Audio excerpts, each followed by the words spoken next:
राजस्थान विधानसभा चुनाव में जेजेपी के खराब प्रदर्शन का असर अब प्रदेश में गठबंधन पर पड़ सकता है। जिस प्रकार से भाजपा ने छत्तीसगढ़, राजस्थान व मध्य प्रदेश में जीत हासिल की है, उससे साफ है कि हरियाणा में भी भाजपा को किसी सहारे की जरूरत नहीं है। पूर्व केंद्रीय मंत्री चौधरी वीरेंद्र सिंह तो पहले ही गठबंधन का विरोध कर रहे हैं। इसके अलावा हरियाणा भाजपा के नेता भी ज्यादातर गठबंधन के पक्ष में नहीं है।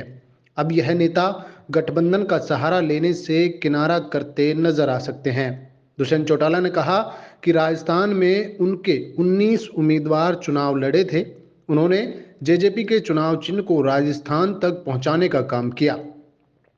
राजस्थान विधानसभा चुनाव में जेजेपी ने 19 विधानसभा सीटों पर अपने उम्मीदवार मैदान में उतारे थे। सभी उम्मीदवार चुनाव हार गए, जबकि उप मुख्यमंत्री दुष्यंत चौटाला ने राजस्थान में चुनाव में कई बड़ी रैलियां भी की थी। इस बार 25 सितंबर को चौधरी देवीलाल की जयंती भी राजस्थान में ही मनाई गई थी।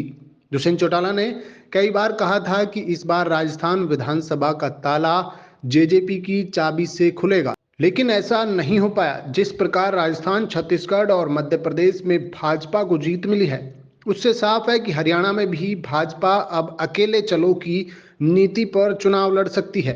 पहले भी कई बार प्रदेश में गठबंधन टूटने के संकेत मिल रहे थे, लेकिन भाजपा के केंद्रीय नेतृत्व ने इसे कभी सिरे नहीं चढ़ने दिया। प्रदेश के सभी नेता हमेशा शीर्ष नेतृत्व का फैसला लेने की बात कहकर इस सवाल को टाल देते थे। पूर्व केंद्रीय मंत्री चौधरी वीरेंद्र सिंह, उनके सांसद बेटे विजेंद्र सिंह और पूर्व विधायक पत्नी प्रेमलता हमेशा गठबंधन तोड़ने की बात कहते रहे। पिछले महीने जींद में अपने अभिनंदन समारोह में पहुंचे भाजपा प्रदेश अध्यक्ष नायब सिंह सैनी के सामने ही चौधरी वीरेंद्र सिंह ने कहा कि यदि प्रदेश में उनका गठबंधन जेजेपी के साथ रहा तो उनकी 20 सीट भी नहीं आएंगी। यदि भाजपा अपने दम पर अकेले चुनाव लड़ेगी तो उनकी जीत सुनिश्चित है। राजस्थान विधानसभा में सीकर की दाता रामगढ़ विधानसभा सीट पर जेजेपी की टिकट से दाता रामगढ़ से 7 बार विधायक व पूर्व में पीसीसी चीफ नारायण सिंह की पुत्रवधू रीटा सिंह चुनावी मैदान में थी। रीटा सिंह के समर्थन में खुद हनी सिंह जनसभा को संबोधित करने के लिए पहुंचे थे। सीकर के पूर्व उप प्रधानमंत्री चौधरी देवीलाल चौटाला के जयंती समारोह के दिन जननायक पार्टी ने अपने प्रत्याशियों के समर्थन में बड़ी जनसभा की थी।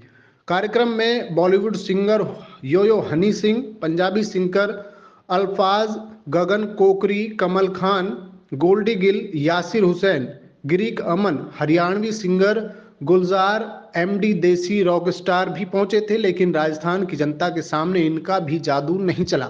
राजस्थान में 19 विधानसभा सीटों पर चुनाव लड़ा था। कई सीटों पर हमारे उम्मीदवार दूसरे व तीसरे नंबर पर रहे।